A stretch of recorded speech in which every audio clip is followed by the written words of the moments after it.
आज हम बात करेंगे यूटिलिटी, जिसको उपयोगिता भी बोला जाता है, क्या है। अगर मैं आपसे सिंपल से एक सवाल करूं कि आप चीज़ों की डिमांड क्यों करते हो, तो आप सिंपली एक मिनट को आंसर दोगे, क्योंकि वो चीज़ें हमारी ज़रूरत को पूरा करती हैं। जो चीज़ों के अंदर ज़रूरत पूरा करने की शक्ति है ना, जिससे आपको सेटिस्फेक्शन मिलता है, उसी को क्या बोलते हैं, यूटिलिटी बोलते हैं। कितना ईजिली समझ आया आपको। मान लो आप स्कूल से घर आए, आपको इतनी पानी की प्यास लगी ना, आपने जल्दी जल्दी से एक ठंडा गिलास का पानी पिया, जो उसको पीकर सेटिस्फेक्शन मिली ना आपको, उसी को हम क्या बोलते हैं, यूटिलिटी बोलते हैं। अब हम कुछ इंपॉर्टेंट पॉइंट्स यूटिलिटी कंसेप्ट में, जो कई बार कॉम्पिटिटिव एग्ज़ाम में एज अ ऑब्जेक्टिव क्वेश्चन भी पूछे जाते हैं। जैसे यूजीसी नेट में कई बार एज अ ऑब्जेक्टिव पूछा गया है।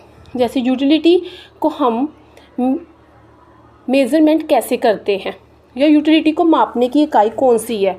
यूटिलिटी को मापने की इकाई को यूटिल्स बोलते हैं। जैसे हम स्पीड को किलोमीटर पर आवर में मापते हैं, वैसे ही हम यूटिलिटी को यूटिल्स में मापते हैं। यूटिलिटी एक सब्जेक्टिव एंटिटी है। अभी आप वो सोचो कि सब्जेक्टिव एंटिटी का क्या मतलब है। सब्जेक्टिव एंटिटी का मतलब कि यूटिलिटी वस्तु के गुणों पर नहीं, व्यक्ति की मानसिक संतुष्टि पर निर्भर करती है। क्योंकि हो सकता है जो चीज़ मेरे लिए उपयोगी है वो किसी दूसरे के लिए बेकार हो। यूटिलिटी सब्जेक्टिव एंटिटी इसीलिए है क्योंकि वस्तु की उपयोगिता वस्तु के अंदर नहीं, बल्कि व्यक्ति के मन में है, जो उसको इस्तेमाल कर रहा है। अभी हम जो यूटिलिटी होती है वो क्या होती है, एथिकल न्यूट्रल होती है। एथिक्स हमें क्या बताते हैं, एथिक्स हमें ये बताते हैं क्या अच्छा है क्या बुरा है।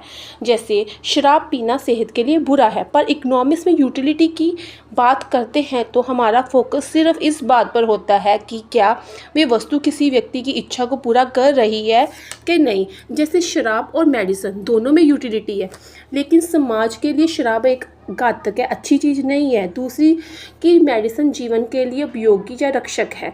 यही कारण है कि यूटिलिटी एथिकल न्यूट्रल है। यूटिलिटी के बारे में हम डिटेल में आने वाली वीडियोस में बात करेंगे, जिसमें यूटिलिटी कितने पर टाइप्स की होते हैं, टोटल यूटिलिटी, मार्जिनल यूटिलिटी, और इसको न्यूमेरिकली और उसको ग्राफिकली समझने की कोशिश करेंगे। Thank you.